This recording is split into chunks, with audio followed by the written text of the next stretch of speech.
garis depan dalam perjuangan keadilan bagi siapapun yang diperjuangkan oleh Bapak Ibu saudara-saudara sekalian.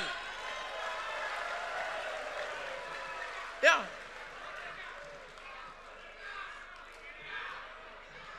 Ya.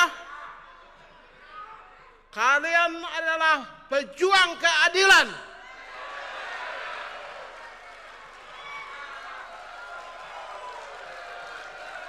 Pejuang kebenaran.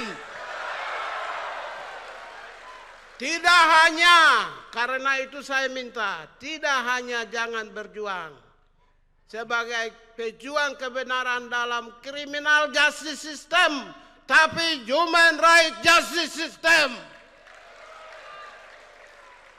Jangan hanya memperjuangkan kebenaran dan keadilan dalam peradilan kriminal, karena di situ ada uang. Tapi di dalam peradilan hak asasi manusia, saya sebut peradilan kemanusiaan. Setuju? Mau jadi pembela di peradilan kemanusiaan enggak? Ya kalau begitu kalian menjadi single bar. Berdiri! Berdiri! Ya.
Rakernas ini tidak akan bisa berhasil semegah ini, sebesar ini, dan menghasilkan keputusan yang sangat besar kalau tidak karena jasa dan bantuan daripada semua pihak, termasuk utamanya adalah kehadiran daripada teman-teman cabang yang ada di Indonesia ini.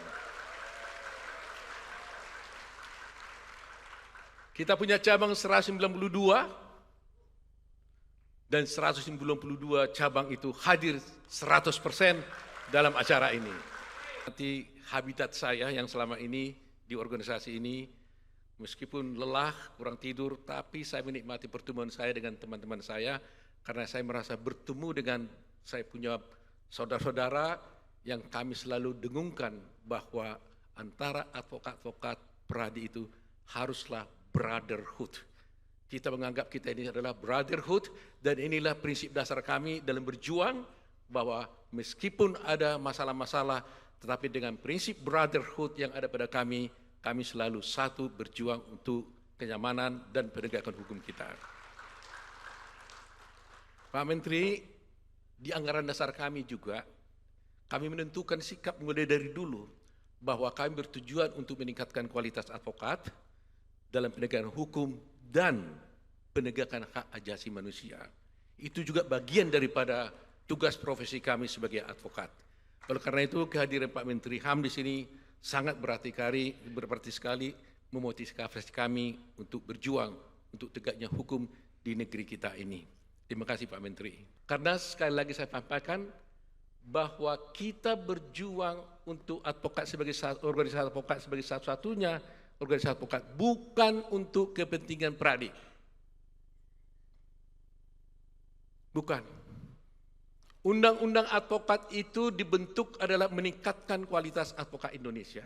Dengan tujuan, dengan meningkatnya kualitas advokat Indonesia, maka kita akan mempunyai kemampuan dengan kualitas yang baik untuk melayani justice seeker, pencari keadilan.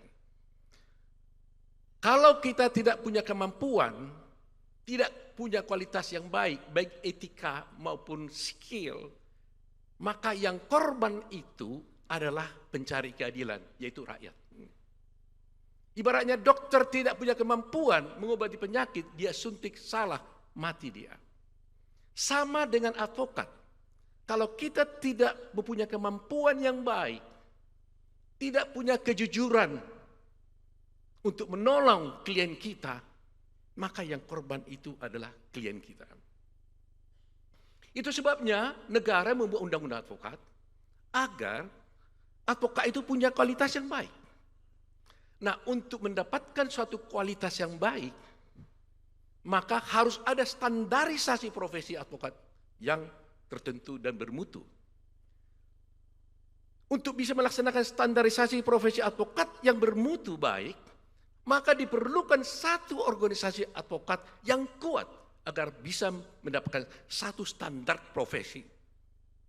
Karena kita bukan ormas, tapi kita organisasi profesi. Kalau ada 2 atau lebih organisasi advokat, maka standarnya tidak akan sama. Oleh karenanya mutunya pun pasti tidak sama. Yang satu memberikan nilai 3 bisa lulus, yang satu memberikan nilai 5 baru lulus, yang satu baru nilai 7 baru lulus, yang satu tidak ujian pun bisa jadi advokat. Kalau itu terjadi, yang rugi siapa? Yang rugi pencari keadilan. Siapa itu pencari keadilan? Ya klien kita. Siapa itu klien kita itu? Ya masyarakat. Siapa masyarakat itu? Mungkin bisa kita. Mungkin saudara kita, tante kita. Dan kalau advokat tidak punya kualitas yang baik, baik secara moral, etika, dan kemampuan, tidak mungkin bisa melayani masyarakat dengan baik. Itulah sebabnya negara melalui undang-undang advokat membuat bahwa organisasi advokat harus satu, single bar. Dan ini dipraktekkan oleh organisasi advokat di seluruh dunia. Semua dunia kalau Anda cek semua menganut sistem single bar. Oh, ternyata pemimpin yang berhati mulia melihat siapa prajurit yang setia. Ya, karena itu Bapak, Ibu, saudara-saudari sekalian harus setia di satu organisasi saja. Tidak usah pindah ke lain hati. Karena kesetiaan di jalur di mana kalian berada, di garis depan dalam perjuangan keadilan bagi siapapun yang diperjuangkan oleh Bapak, Ibu, saudara-saudara sekalian. Ya.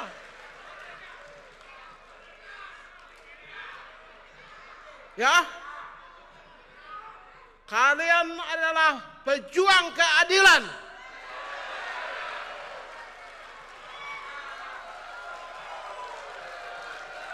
Pejuang kebenaran. Tidak hanya, karena itu saya minta, tidak hanya jangan berjuang sebagai pejuang kebenaran dalam criminal justice system, tapi human right justice system. Jangan hanya memperjuangkan kebenaran dan keadilan dalam peradilan kriminal, karena di situ ada uang. Tapi di dalam peradilan hak asasi manusia, saya sebut peradilan kemanusiaan. Setuju? Mau jadi pembela di peradilan kemanusiaan enggak? Ya, kalau begitu kalian menjadi single bar. Berdiri! Berdiri! Ya.